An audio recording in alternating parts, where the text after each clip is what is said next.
Hello guys, ഇപ്പോഴാണ് ഞാൻ ഇങ്ങനെ ഓരോന്നിനെക്കുറിച്ച് ചിന്തിച്ച് നോക്കുന്നത്. പ്ലസ് ടു കഴിഞ്ഞിട്ട് എന്തിന് പോകും ആൻഡ് ഏത് എൻട്രൻസ് എക്സാം എഴുതും. ഇപ്പോൾ എല്ലാ എൻട്രൻസ് ആണല്ലോ, ഞാൻ എൻട്രൻസ് ബേസ്ഡ് നല്ല പഠിക്കുന്നത്. സോ അപ്പോൾ എത്രത്തോളം എന്നെക്കൊണ്ട് പറ്റുമെന്ന് എനിക്കറിയില്ല. ഓണം എക്സാമിന് ഞാനിപ്പോൾ ഏകദേശം 4 ചാപ്റ്റർ കെമിസ്ട്രിക്കൊക്കെ ആണെങ്കിൽ തീർക്കാനുണ്ട്. ഞാൻ 1-ാം പാഠം പോലും തീർത്തിട്ടില്ല. 2-ാം പാഠം ജസ്റ്റ് തുടങ്ങിയുള്ളൂ. 1-ാം പാഠം തീർക്കാണ്ട് തന്നെ 2-ാം പാഠം ജസ്റ്റ് തുടങ്ങി. അപ്പോൾ ഈ രീതി പോയാൽ എന്തായാലും എനിക്ക് ബോർഡ് എക്സാം പോലും ശരിക്കും എഴുതാൻ പറ്റില്ല. ആൻഡ് ബോർഡ് എക്സാമിന് മാർക്കില്ലെങ്കിൽ കീം പോലത്തെ എൻട്രൻസ് എക്സാംസിനൊക്കെ നന്നായിട്ട് റാങ്ക് താഴോട്ട് പോകും, ഭയങ്കരമായിട്ട് താഴോട്ട് പോകും. ആൻഡ് അപ്പോൾ എനിക്ക് നല്ല സംശയം എന്നിൽ തന്നെ തോന്നി തുടങ്ങി, എനിക്ക് എത്രത്തോളം പെർഫോം ചെയ്യാൻ കഴിയുമെന്നുള്ളത്. ആൻഡ് ഞാൻ ഇതുവരെ എൻട്രൻസ് ബേസ്ഡേ അല്ല പഠിച്ചുകൊണ്ടിരുന്നത്. എനിക്കറിയില്ല എന്തായിരുന്നു, എങ്ങനെയാണ് പഠിക്കേണ്ടത്, എന്തുമായിരുന്നു. അതെൻ്റെ കുറ്റം കൊണ്ട് തന്നെയാണ്. യൂട്യൂബിൽ തന്നെ കുറേ അവൈലബിൾ ആയിട്ടുള്ള കണ്ടൻസ് ഉണ്ട്, കാര്യങ്ങളെല്ലാം പറഞ്ഞു തരുന്നത്. അതൊന്നും നോക്കാതെ ഇങ്ങനെ ചുമ്മാ സ്ക്രോളും ചെയ്തുകൊണ്ടിരുന്ന ഈ അവസ്ഥയൊക്കെ വരും. സോ ഇപ്പോഴെങ്കിലും ശരിക്കും പഠിക്കുക. ആരെങ്കിലുമൊക്കെ കാണുന്നുണ്ടെങ്കിൽ ചിന്തിച്ചു തുടങ്ങുക, വാട്ട് നെക്സ്റ്റ് എന്ന ചോദ്യം നമ്മുടെ മുമ്പിലുണ്ട്. പ്ലസ് ടു കഴിഞ്ഞിട്ട് ഏതെങ്കിലും പ്രൈവറ്റ് കോളേജിൽ പോയി പഠിച്ചു കഴിഞ്ഞാൽ എത്രത്തോളം ജോലി കിട്ടും ഒന്നും അറിയില്ല. ആൻഡ് അതിന് നല്ല ക്യാഷ് കൂടെ വേണം. അപ്പോൾ എനിക്കറിയില്ല എന്ത് ചെയ്യണമെന്ന്. എന്തായാലും ബോർഡ് എക്സാമിന് ഫോക്കസ് കൊടുക്കണം.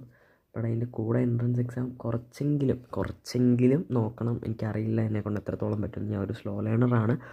ആൻഡ് അങ്ങനെ ഞാൻ എന്നെ തന്നെ പഠിക്കുന്നതാണോ എന്നും എനിക്കറിയില്ല.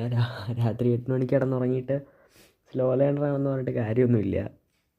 ആൻഡ് ഇപ്പോൾ ഏകദേശം ഒരു 3-ാം പാഠം തീരേണ്ടെങ്കിലും സമയമായിട്ടുണ്ട്. ബട്ട് ഞാൻ സ്റ്റിൽ 1-ാം പാഠം കംപ്ലീറ്റ് ചെയ്തിട്ടില്ല, കുറച്ചുകൂടെ ഉണ്ട്. 2-ാം പാഠം തുടങ്ങിയിട്ടേ ഉള്ളൂ. അതാണ് കെമിസ്ട്രിയുടെ അവസ്ഥ. ഫിസിക്സിൻ്റെ അവസ്ഥയും ഏകദേശം ഇതേപോലെയാണ്. 1-ാം പാഠം കംപ്ലീറ്റ് അറിയാമെന്ന് ചോദിച്ചാൽ കംപ്ലീറ്റ് അറിയില്ല, ശരിക്കും ഒന്നുകൂടെ ഒന്ന് പഠിക്കണം. 2-ാം പാഠം പകുതിയൊക്കെ അറിയാം. ആൻഡ് 3-ാം പാഠവും പകുതിയൊക്കെ അറിയാം. അതാണ് അവസ്ഥ. ഈ പാഠം മൊത്തത്തിലൊന്ന് പഠിക്കണം. ആൻഡ് മാത്സിൻ്റെ കാര്യത്തിലാണെങ്കിൽ കുഴപ്പമില്ല, 4 പാഠങ്ങൾ അത്യാവശ്യം കവർ ചെയ്തിട്ടുണ്ട്. ഓക്കെ, 4 പാഠങ്ങളും കവർ ചെയ്തിട്ടുണ്ട്. കീമിന് മെയിൻലി ചോദിക്കുന്ന ക്വസ്റ്റ്യൻസ് വെയിറ്റേജ് കൂടുതൽ മാത്സിനാണ് എന്ന് പറഞ്ഞിട്ട് കാര്യമില്ല. ബോർഡ് എക്സാം ബേസ്ഡ് പഠിച്ചു കഴിഞ്ഞാൽ നമുക്ക് എത്രത്തോളം പെർഫോം ചെയ്യാൻ പറ്റും എന്നെനിക്കറിയില്ല. ആൻഡ് ഇപ്പോഴും ഇതിനെക്കുറിച്ചൊക്കെ ചിന്തിക്കാത്തവരാണെങ്കിൽ ചിന്തിച്ചു തുടങ്ങുക. ഇല്ലെങ്കിൽ നമ്മൾ അവസാനം പ്ലസ് ടു കഴിഞ്ഞിട്ട് പെട്ടിരിക്കുന്നൊരവസ്ഥ ഉണ്ടാവും. അപ്പോൾ വീട്ടുകാരും നാട്ടുകാരും കൂട്ടുകാരും എല്ലാവരും നമ്മളായിട്ട് പഴിക്കും. ആ ഒരു സമയത്ത് നിങ്ങളാണ് ഡിസൈഡ് ചെയ്യേണ്ടത് what we do next. So ആരെങ്കിലുമൊക്കെ ഇത് കാണുന്നുണ്ടെങ്കിൽ കമൻറ്റ് ചെയ്യുക, ലൈക്ക് ചെയ്യുക. എനിക്കൊരാഗ്രഹമുണ്ട്, നമുക്കൊരു കമ്മ്യൂണിറ്റി ബിൽഡ് ചെയ്യണമെന്ന്. ആൻഡ് നമുക്കവിടെ ചർച്ച ചെയ്യാം, നമുക്ക് എന്ത് ചെയ്യണം, ഏത് എൻട്രൻസ് എക്സാമാണ് നല്ലത്, ഏതാണ് എഴുതേണ്ടത്, ഏതാണ് എഴുതേണ്ടത്, എങ്ങനെയാണ് പഠിക്കേണ്ടത്. അപ്പോൾ അതിലൊക്കെ പഠിക്കുന്ന കുട്ടികളുണ്ടാവുമല്ലോ. So bye guys.